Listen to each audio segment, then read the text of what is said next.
Os gregos já pensavam no Logos como um ser pessoal, ou essa ideia só aparece quando João associa o Logos à pessoa de Jesus? Quais elementos de significado do Logos podemos dizer que foram inéditos quando João fez essa associação? Muito bom, eu pedi para o Caio para eu começar por essa pergunta, porque assim, essa pergunta apareceu umas 6 vezes na tabela de perguntas. E eu estava devendo essa resposta para algumas pessoas, e eu gostaria de aproveitar esse espaço aqui que eu falo com todo mundo, e essa resposta fica gravada também. Pergunta muito boa do Daniel e de todo mundo também que mandou essa questão, dessa relação entre o Logos divino e de João, né, e o Logos de Heráclito.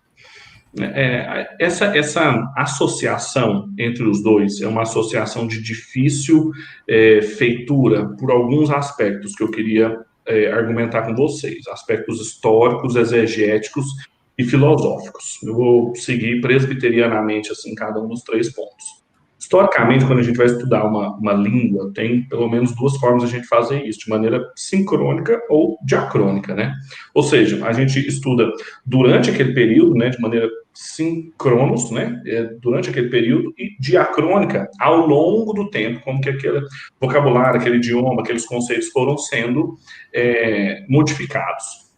E para vocês terem um exemplo assim bobo, mas que ajuda a gente a entender, por exemplo, se alguém vai escrever uma carta para leitores da língua portuguesa e ele quer que os leitores de português que leem português sejam contemplados, ele vai utilizar o vocabulário em língua portuguesa, mas faz muita diferença ele usar o português do Brasil Império do Brasil contemporâneo. Então, assim, para começar, então, aí, a gente tem uma grande dificuldade de estabelecer essa linha entre o Logos heraclítico e o de João, porque a gente tem aí quase 700 anos de diferença. E isso, de uma palavra dentro do idioma, é assim, é outra língua, é exatamente outro idioma. A gente não conhece as palavras da língua portuguesa de 700 anos atrás. A gente não sabe da origem delas. É uma expressão que a gente usa todos os dias. Eu não sei quantos aqui conhecem a origem da expressão obrigado, que a gente usa para agradecer, que inclusive ela parece que contrária. Quando a gente quer agradecer alguém, a gente usa obrigado. Ela tem uma história que eu não preciso reconstruir quando eu escrevo uma carta ou um documento ou um texto e falo que alguém agradeceu e disse muito obrigado para uma outra pessoa. Os leitores da minha época entendem.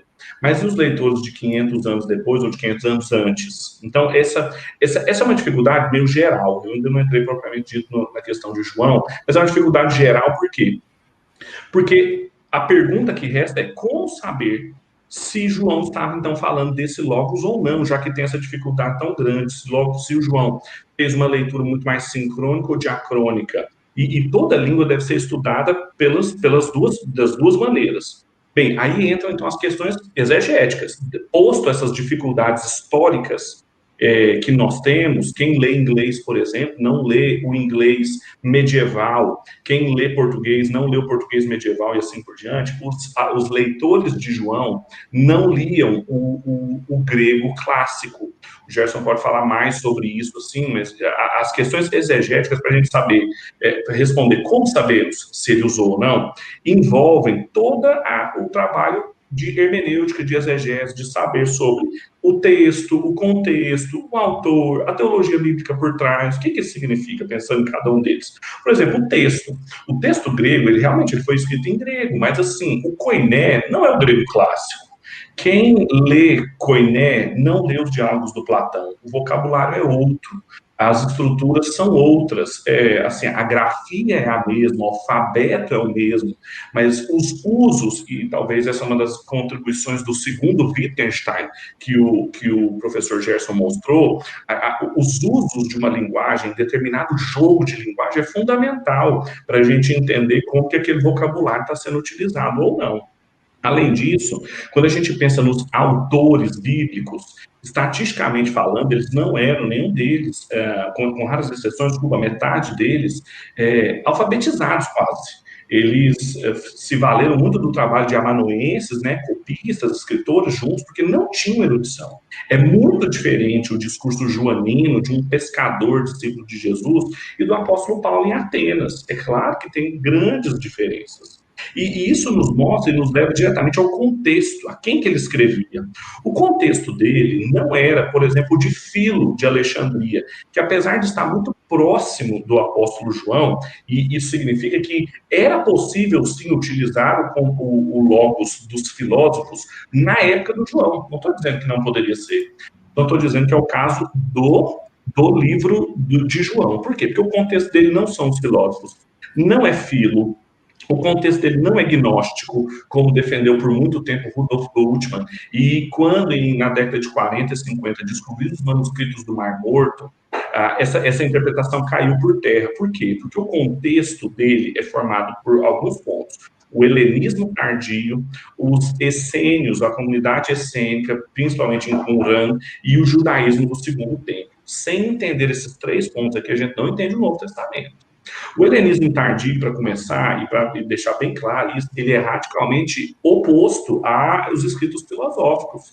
Se você, inclusive, estudar a época do final da vida do Aristóteles, quando o Império Macedônico caía, houve uma grande antipatia macedônica no interior da Grécia, a ponto do Aristóteles ter que fugir de onde ele estava, porque senão ele ia morrer igual Sócrates, e ele não entregou sua vida como Sócrates, então ele fugiu. Então havia uma antipatia em relação a esses escritos. Então não dizia respeito à cultura helênica clássica como um todo. Além disso, quando a gente descobre as comunidades, os interlocutores mais próximos de João, que inclusive guardaram os escritos joaninos, que é a comunidade dos essênios, inclusive por algum tempo, quando descobriram essa comunidade, muitas pessoas começaram a acusar que Jesus fazia parte delas, é porque era muito mais próximo do que os autores bíblicos estavam falando.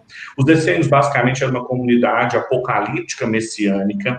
Então, as formas, as categorias que eles utilizavam, que estão presentes em João, que parecem remeter-se aos gregos, na verdade, se remetem a esse messianismo judaico apocalíptico, de trevas e luz, de logos, de esses tipos de dualismos que parecem remeter-se aos gregos, mas dentro do messianismo apocalíptico não são dualistas, porque o Messias sempre está no comando de todas essas coisas.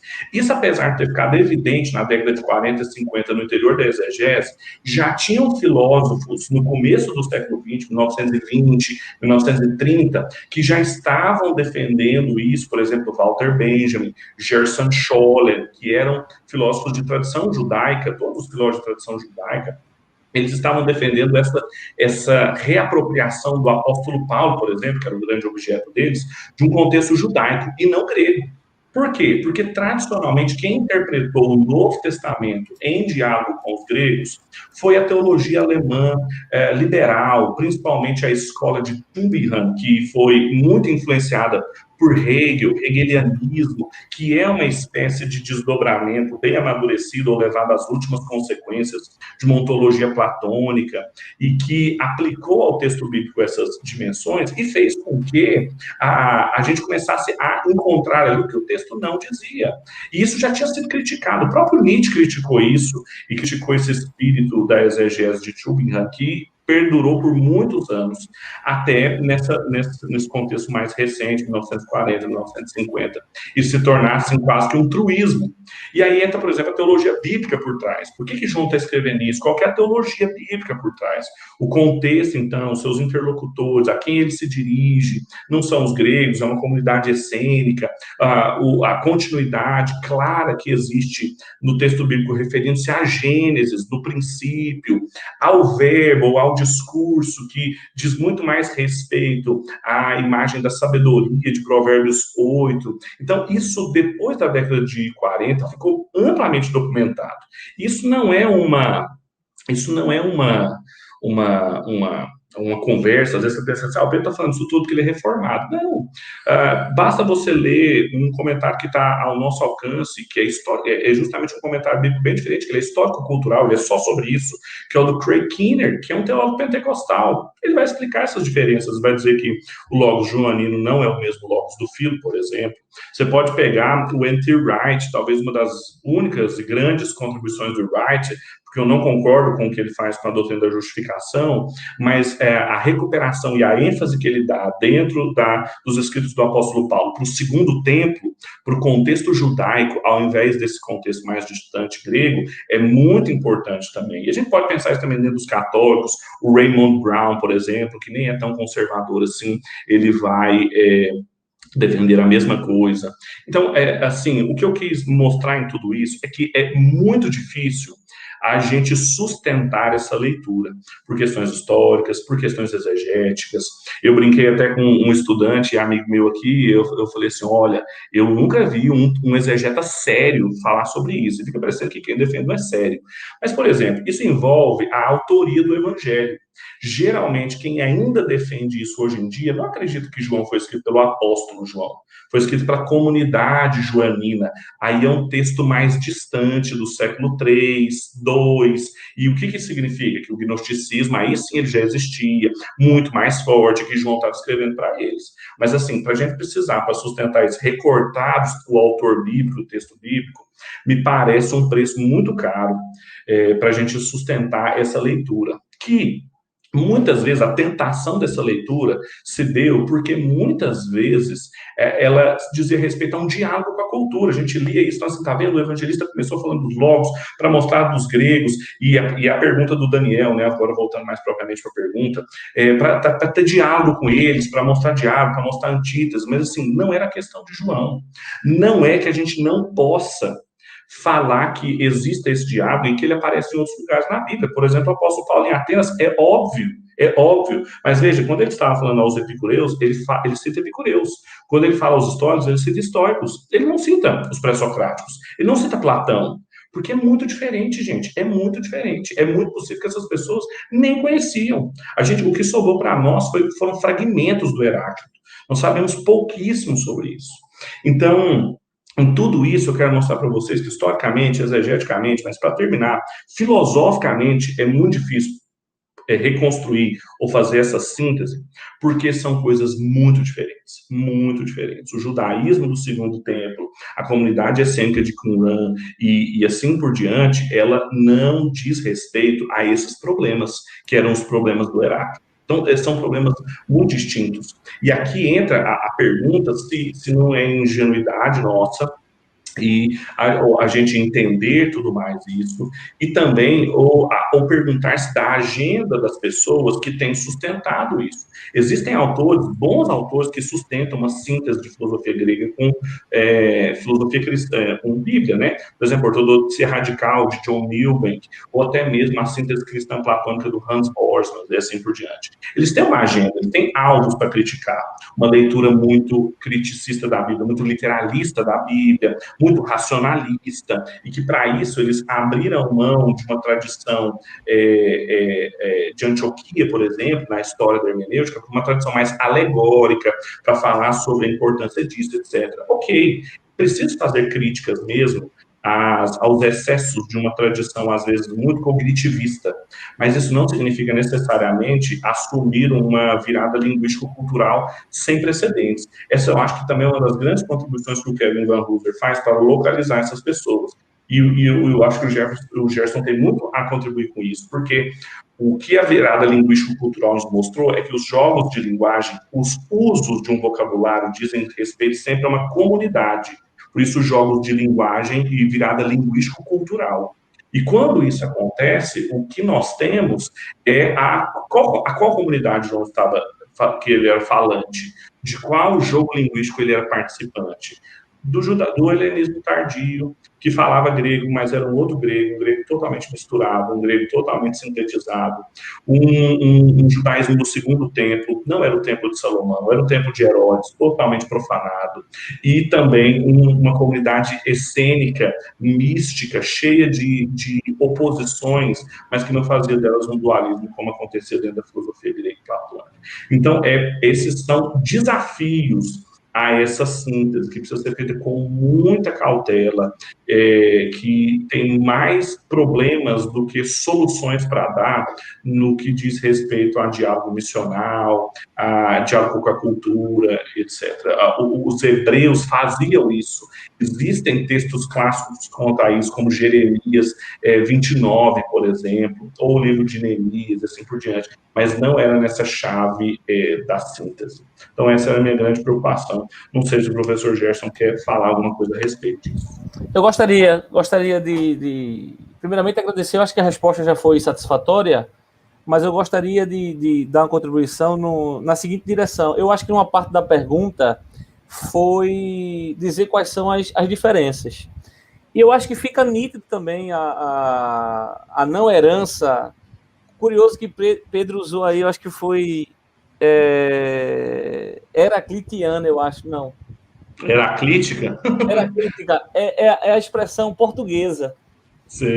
A brasileira geralmente é heraclitiana, né? Não heraclítica. Mas pronto, foi curioso porque vocês podem encontrar aí nos manuais tanto uma forma quanto a outra. Não, só foi para destacar esse elemento. Eu gostaria de ressaltar aqui algumas diferenças que eu acho que mata, como falamos aqui, né? Mata a charada quando você mostra de fato que é a diferença. Por exemplo, para a concepção de Heráclito, esse logos era uma força impessoal, é um princípio metafísico. E quando você vai ler o Evangelho de João, e aí vem a importância que Pedro ressaltou, né, o uso que João faz do termo, é isso que é importante, né, o uso, claro, é grego, lambda, ômicron, gama, ômicron, sigma, logos, tá certo? Além da diferença entre o uso do termo no grego clássico para o grego koiné, que é o grego com o qual João escreveu, existe também a diferença conceitual, não é somente conceitual no sentido de o próprio conceito filosófico do termo e o modo como João usa o termo logos. E isso fica claro quando nós apostamos ou colocamos nossa atenção exatamente a quem João está se referindo, ao que João está se referindo quando usa o termo logos, né? Então, por exemplo, para Heráclito, o termo logos é um termo que logos denota a força impessoal, a psirrê, como eles chamam, né? Psirrê tu cosmos, ou seja, a alma do mundo. Aquele princípio que fomenta a manutenção da dinâmica dos contrários, etc.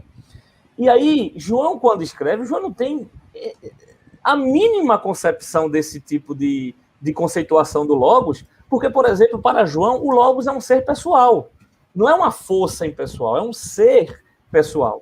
Então já existe uma diferença aí bastante significativa do uso que João faz e a quem João atribui o termo logos. Então, não é uma força impessoal e João é uma força, é um ser pessoal. Mas não para por aí. Este ser pessoal em João, nós sabemos que ele é divino. Né? Logo no princípio do Evangelho de João, no princípio era o verbo e o verbo era Deus. E o verbo estava com Deus. Não havia divinização do logos em Heráclito. Era um princípio metafísico, que não chegava a ser divino, diga-se de passagem. Né? Embora que Heráclito disse que recebeu inúmeras revelações, em fragmentos ele diz isso, né? Recebeu inúmeras revelações dos deuses quando contemplava o fogo, mas isso aí é uma outra história. Mas o logos ele não diviniza, e João diviniza esse logos. Né? Então, no princípio era o verbo e o verbo era Deus. Então já existe uma outra divisão, uma outra distinção do logos expresso por João e o logos defendido por Heráclito.